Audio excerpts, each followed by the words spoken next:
Hello, I'm Alec Adams. I'll be doing the economic calendar from April 30th till May 7th.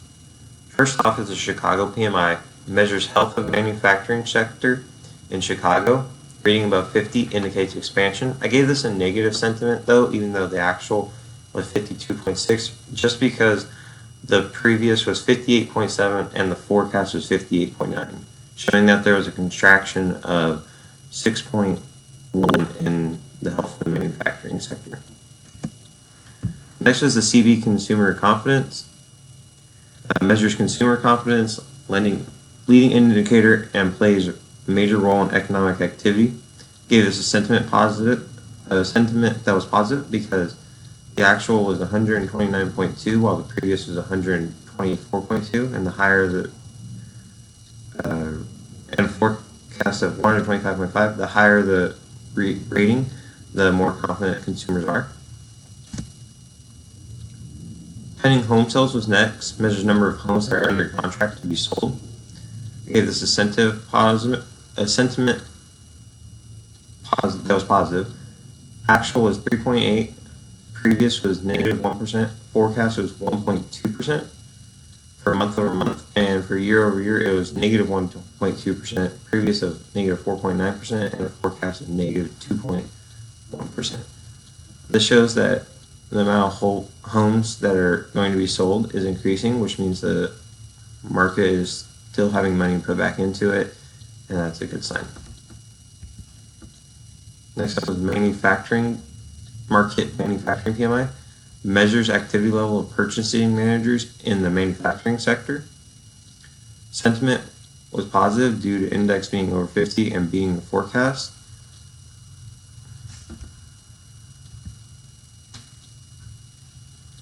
ISM manufacturing prices was the next indicator. Measures pricing trends through periodic surveys of purchasing and supply executives.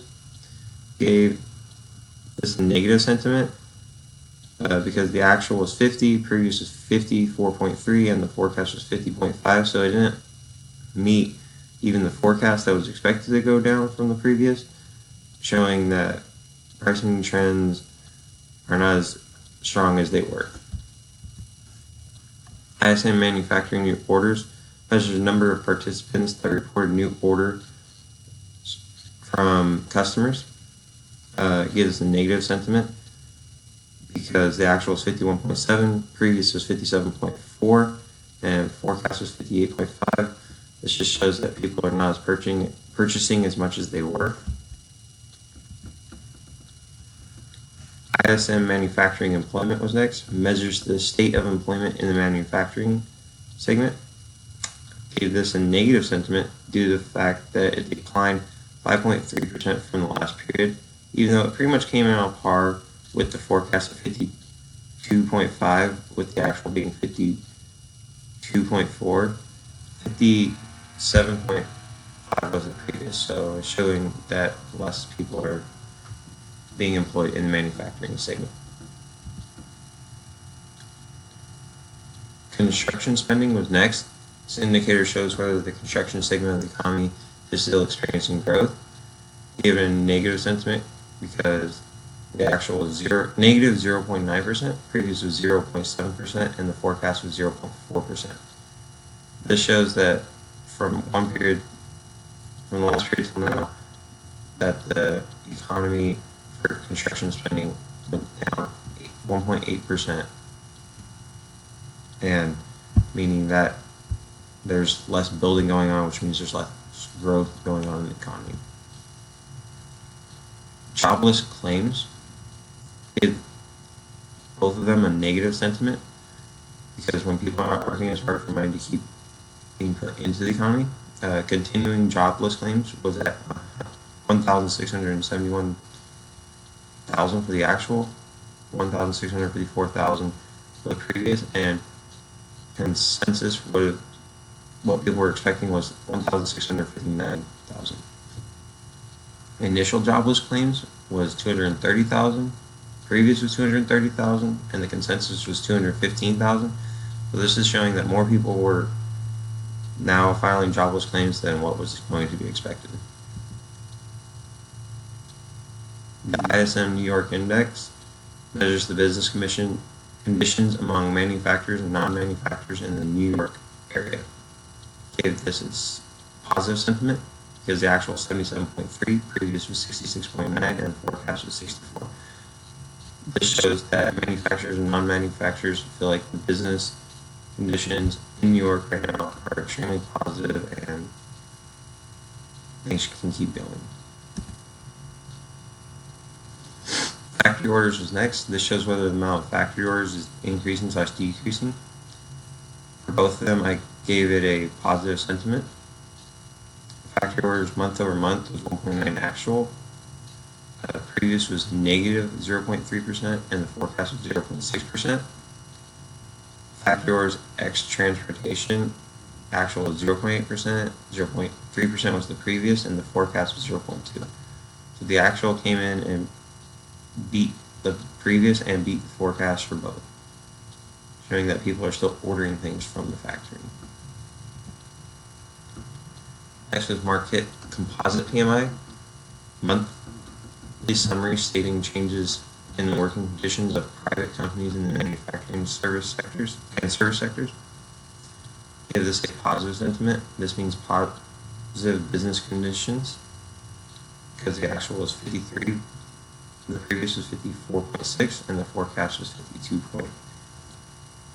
This just shows how well the private companies are doing and compared to most other indicators that show how well public is doing. Next is Market Services PMI. This index measures to see if there is still growth of services being purchased through purchasing managers. Sentiment was positive. Actual was 53, previous was 55.3, and the forecast was 52.9. This just shows that purchasing managers are still requiring services from people because the reading is over 50. ISM non-manufacturing PMI. This index reports on the overall economic condition for the non-manufacturing segment. I give this a negative sentiment because over 50 is good, but while over 50 is good, it also didn't meet what we did the previous. So this just shows that there's a slowing in non-manufacturing, and we should keep an eye on it. Next is the IBD/TIP economic optimism. This indicator gauges how confident consumers, workers, and investors are in the pace and direction of the U.S. economy. It's positive sentiment because the actual was 58.6, previous was 54.5, and forecast was 55.1. So the higher the rating, the better, because that really just shows how confident consumers, workers, and investors are in the U.S. economy right now. Next is the Red Book. The Red Book Index is a sales weighted of year-over-year same store sales growth in a sample of large U.S. general merchandise retailers representing about 9,000 stores. Gave this a positive sentiment because the actual was 5.9% and the previous was 5.5% for the year-over-year. And for the Red Book month-over-month, the actual was 1.3% and the previous was 1.2%. This means that sales from last year went up by 0.4%, and sales from last month to this month went up 0.1%. Right now, gold is at $1,283.70. For oil, the spread between WTI crude and Brent crude is $8.74. Trade dispute between China and U.S. trade talks causes oil to slip lately. The U.S. 10-year Treasury note was 2.484%. The U.S. 10-year Treasury note was 2.484%, and the U.S. 2-year Treasury note is 2.299%. The spread is 0.85%. Decline of the 10-year rate may be indicating slowing of the economy. 10-year had fallen to a 2-year low, and the Fed decided not to hike interest rates. The euro to dollar is currently 1.12. Due to overall slower economy in Europe, that's what is causing the dip from the 1.25 mark. The dollar to yen is currently 110 yen, 110.64 yen to $1. Strengthening of yen partly due to improvement of their manufacturing PMI. And for market news, U.S. Trade Representative Robert Lighthizer said Monday that Trump administration will make good on a threat to lift tariffs on $200 billion in Chinese goods early Friday. Stocks fell when the Fed decided not to hike interest rates, showing that people is bullish about the market. And the trade talks with China have eroded due to China not sticking to their commitments. Thank you.